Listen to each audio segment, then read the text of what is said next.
Welcome to Stories by the Water's Edge. The first story here is called A Rhapsody of Love by Charles Dupree. The original copyright and concept was from 1957. And then it was titled the Adam Rosenberg and Ruby Franklin short story.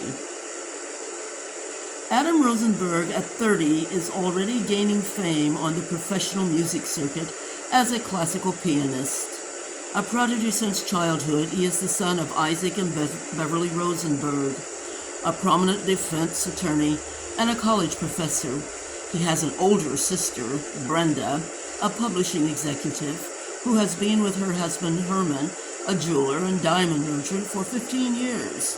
They have a 12-year-old daughter named Susie, herself a very accomplished violinist who enjoys playing duets with her Uncle Adam whenever she can. Adam and Allison Klein are lifelong friends who've been dating on and off since high school, and she is presently in graduate school to earn her PhD in psychology. Their parents are close friends, as her father is a partner in the prestigious law firm of Rosenberg, Simpson, and Klein Associates.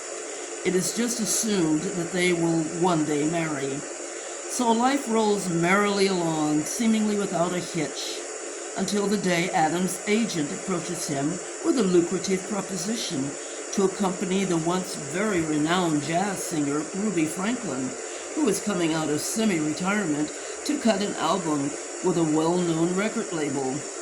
As it is off-season for the symphony, the offer comes at the perfect time, and Adam is excited to meet the great Ruby Franklin and create music with her. His parents actually have albums of hers from years ago.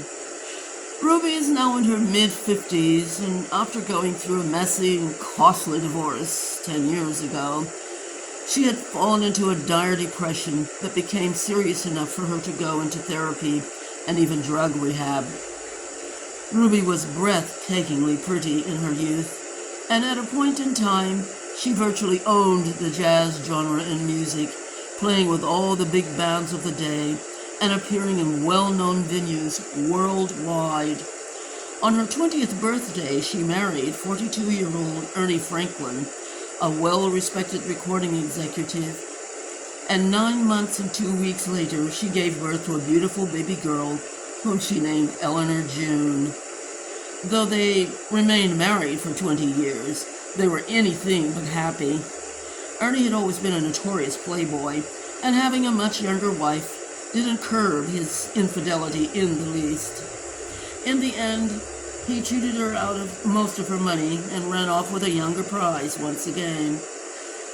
That one was wife number 4, as Ruby had been wife number 3. Things have a way of coming full circle, though, and 3 years ago he suffered a massive stroke that left him paralyzed on the right side and wheelchair-bound. Wife number 4 disappeared like smoke from a cigarette, and what remained of his ill-gotten gains fell into the hands of special caregivers and is mostly overseen by young Eleanor, the daughter he shares with Ruby. At long last, Ruby feels strong enough to attempt a comeback and has contracted to produce an album of classic romantic jazz songs in collaboration with string quartet and the distinguished piano talent of the handsome Adam Rosenberg. Adam arrived at the studio of Metropolitan Records early that fateful Tuesday afternoon. He was casually dressed, Levi's loose-fit jeans and a gray Nike sweatshirt. He was a strikingly handsome man, 6'2", lean and polished, with dark brown wavy hair, parted on the side and brushed back away from his face. It was neither short or long, and rested at his collar line. Many were the admirers who swooned over him in his tux and tie. After performing, he would stand tall and straight-backed, bowing graciously. Oftentimes a smile would cross his lips as his deep brown eyes scanned the audience. If Allison came, she would always sit third row center, smiling up at him admiringly. Today at Metropolitan Studios, he went immediately to the glassed-in recording area in order to acquaint himself with the other musicians and sound technicians. Roy, a studio executive, opened the door presently and ushered Ruby in. Adam turned to greet her, and his throat went dry. Her thick gray hair was pulled back in a casual ponytail. Her even, rich brown complexion was so flawless it was hard to believe she was in her 50s. She wore a full-length pink cardigan over a plain white long-sleeve blouse that was neatly tucked into gray plaid slacks with penny loafers on her feet. She was average height, around 5'6", which meant she looked up at him. And when she did, she smiled broadly, but with a hint of shyness. "Mr. Rosenberg," she said, offering her hand. "It's a pleasure to make your acquaintance." "The pleasure is surely mine, Miss Franklin," he responded, imploring into her eyes and taking her hand. "Please call me Adam." "Then you must call me Ruby," she said, bringing her hand to her own heart with a smile. They both hesitated, maintaining eye contact. For a moment the room went deathly quiet, as if they were the only two people in the entire world. Everyone noticed the obvious attraction, but said nothing in the awkward silence. And that's how it began. A love at first sight between the fetchingly captivating lounge singer and the piano virtuoso. The rehearsal progressed enchantingly well, and afterward Adam asked Ruby how she had come to the studio. "Roy sent a car for me," she answered. "Then allow me to drive you home. As a matter of fact, it's still early evening, and if you've the time, we might run through a few of the last arrangements we worked on this afternoon. I mean, if you're not—" "Yes," she eagerly interrupted. "I'd like that. Perhaps I could whip us up something to eat, even." "Oh, how about Chinese takeaway?" he countered. "We could pick that up on the way." He raised his brow, looking at her. Ruby smiled. "Perfect. Afraid I don't have a grand piano. I do have a small upright, though." She hunched her shoulders. "That sounds fine to me," he said, holding the door for her to pass through first. In the parking garage, he held the door for her as well. In the car, it happened again, the imploring stare between them, lingering there as if there was so much to say, but both were unable or unwilling to break the spell, as if by not doing so, they could make the moment last forever. Finally, he cracked a faint smile. "So, where am I taking you to?" he asked with a smile. As he was leaving her apartment later, he suggested that the next time they could go to his home, as he had a music room with recording equipment. They exchanged numbers, and he lingered at the door before leaving. "I feel very good about the project," he told her, and she stepped forward, planting a kiss on his cheek. "Me too," she said just above a whisper. He didn't leave right away, but stayed parked in front of her building. His head was spinning with emotion he hadn't felt in a long time. In the apartment, Ruby stood at the window. She could see the car under the street lamp. She just lingered there for the moment, taking in all that had happened that day. Part of her felt excited, expectant, giddy like a schoolgirl. She knew that she was attracted to him. Then she scoffed at herself, even. "Earth to Ruby," she said with a wry smile. "You're pushing 56, honey, and he's just a baby. Get over it." At Adam's condominium, he couldn't get Ruby out of his mind. Then, as if to break the spell, his mobile rang. It was Allison. He switched it on. "Hey, you," he said. "How did it go?" Allison's voice was rather assertive. She was tall, 5'9", athletic, and very sure of and comfortable within herself. So much so that her personality bordered on bossiness at times. She was an only child, the apple of Daddy's eye, attractive in her own way. Not beautiful, but she warranted a second glance when they were out in public together. "Quite well." I like the project, Adam answered. So what's the great Ruby Franklin like in person? Very ladylike. He smiled, recalling Ruby's smile. Allison chuckled softly. From what I've heard and read, she's pretty much been through the ringer. Oh, his interest was sparked. Yeah, her husband really did her in, but I understand that karma is taking care of him these days. Her words jarred in his senses, in his heart. Well, good, he responded. She's a real decent lady. Will I see you tomorrow? He thought a moment, then, actually, I've got to drop by the music department at university tomorrow. I need to work on some things with the assistant conductor about the upcoming season. There was a pause. Oh, she said, you sound tired. I am, actually. Okie dokie. I'll let you get some rest then. An awkward silence followed, and then, love you, she said. More silence, and then, yeah, me too, he said. Adam turned out the lamp on his table by the bed and just lay there in the darkness. Sleep didn't come for several hours, and when it finally did, it was broken, restless. He could not get Ruby out of his mind. He was up with the chirping birds at daybreak, and thoughts of Ruby came flooding in. He smiled faintly, recalling how she scrunched her nose up when she laughed. Her eyes were alert and innocent, almost childlike. He waited until 8 a.m. to call. She answered after the second ring. Hello? Her voice sounded a bit groggy. Hello, Ruby. It's Adam. I hope I didn't wake you. Oh, no, I've been awake a while, she said. Don't tell me you're one of those early birds, Adam.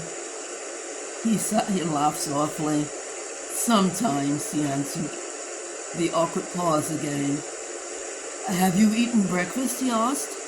No, she said. Good. I've got to go to the music department at university today, and if you'd like, I'd love to take you to breakfast. The pause. Then, where? A yawn was pushing her words. The Cambridge Hotel restaurant serves a great breakfast until noon, he said. Ah, the Cambridge. Actually, that would be nice. I haven't eaten breakfast out in quite some time. When should I expect you? I'll be there in about 45 minutes. He smiled, elated that she accepted the invitation. She smiled on the other end. I'll be ready. The atmosphere at the Cambridge was elegantly relaxed. Soft piano music was piped in, and the clinking and clattering of glasses and trays could be heard along with the low chatter of clientele and staff. Adam and Ruby chose a cozy booth by the window that overlooked a courtyard featuring a fountain.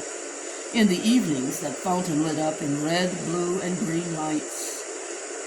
My Nan used to bring my sister and I here on Sundays, Adam said, spreading butter on his toast. Oh, that must have been fun, Ruby responded. Yeah, Bren and I always looked forward to it. Is your grandmother still living? Oh, yeah. She and Papa moved to Belize when he retired. I went to visit them last year, stayed a whole month. Ruby enjoyed listening to him, the way he seemed to light up when he spoke. She liked being in his presence, and he was very comfortable around her. My parents have albums of yours, he said out of the blue. Really?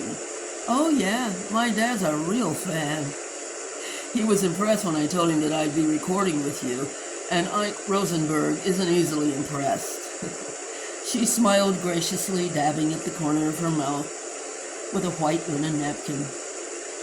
He paused, just looking at her. You're very beautiful first thing in the morning. Their eyes lingered. And you're very flattering, Mr. Rosenberg. Adam, and I'm just being honest. Thanks for having breakfast with me. I thank you, she said. And since we're just being honest, you're pretty easy on the eyes yourself. He blushed, slightly embarrassed, almost like a schoolboy holding her gaze. In front of her apartment building, he lingered, the engine still running. "Would you come home with me?" he finally found the courage to say. The kiss was spontaneous, eager, passionate. "I've been wanting to do that since yesterday at the studio," he said hoarsely afterward. "Me too," she whispered breathlessly. Their first union was magic, the perfect, ecstatic blending of hearts and bodies, the mingling of tongues, insatiable kisses, breathless whispers. Their fairy tale romance continued as they retreated from their friends and families and started to build a private cocoon for themselves, far from the maddening crowd. Within a month of their impassioned union, it was Adam who reached out to Allison. Up to that time, he had managed to keep her at bay with excuses as to why he was suddenly always preoccupied or unavailable. They met for lunch at a trendy bistro with wrought iron tables and chairs on the street in front. "I owe you an explanation," he began. "It's been on my mind forever, but I didn't know till now how to tell you why." She frowned, her eyes searching his, her breath shallow. He drew a deep breath finally, then returning her gaze, continued. "We've known one another for so long. In many ways, I think of you almost as family or a sister or something rather than a lover. At any rate, you deserve to know the truth, and I want you to hear it from me." Allison reached out to him, and he took her hand, but his touch was different. She sensed it immediately. "I'd give anything to avoid hurting you, Ellie. You must know that." She just observed him, her breath shallow, her mind racing, partially in fear, partially in dread. "I've met someone," he finally confessed, "someone who has completely changed my life." Allison drew a deep breath as tears stung her eyes. She was unable to speak. "I never expected this to happen," he said, "but it did, and I can't ignore it." "Please know that it had nothing to do with you," he explained. Allison swallowed. A single tear traced its path down her cheek. She quickly brushed it away. Adam's eyes then glistened as he looked away. He shook his head slowly. "I'm so terribly sorry, dear." When he returned to his condo, Ruby met him at the door, where they immediately embraced to a kiss. He then held her at arm's length before him, gazing lovingly in her dark brown eyes. "I'm home," he said, his voice almost a whisper. "I'm all yours, if you'll have me." She buried herself in his embrace, her senses taking in his scent. He smelled of aftershave and cologne, manly and irresistible to her. They had reached yet another plateau.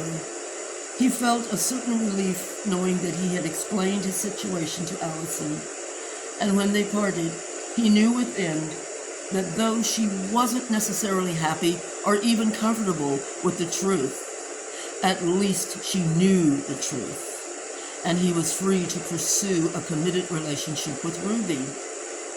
Being with Ruby was his only goal in life. In her arms, he was king of hearts.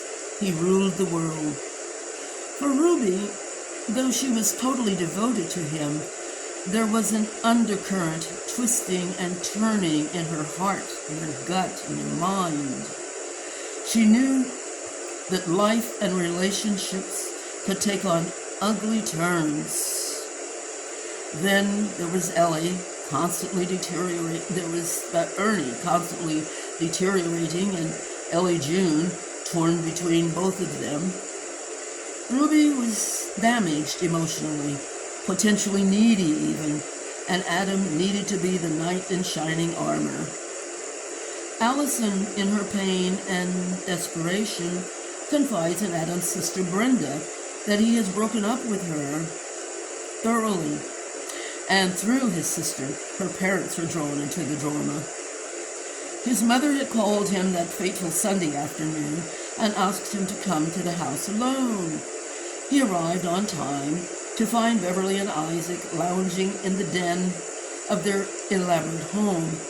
Ike was reading the newspaper, looking over the rim of his glasses that rested near the tip of his nose. He'd done this for years. It was a habit of his that everyone found amusing, as they wondered why he wore the glasses in the first place, since he obviously didn't need them.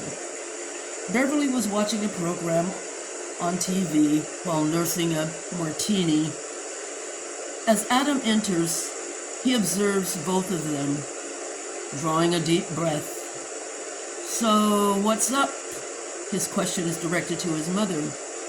Beverly looks him up and down.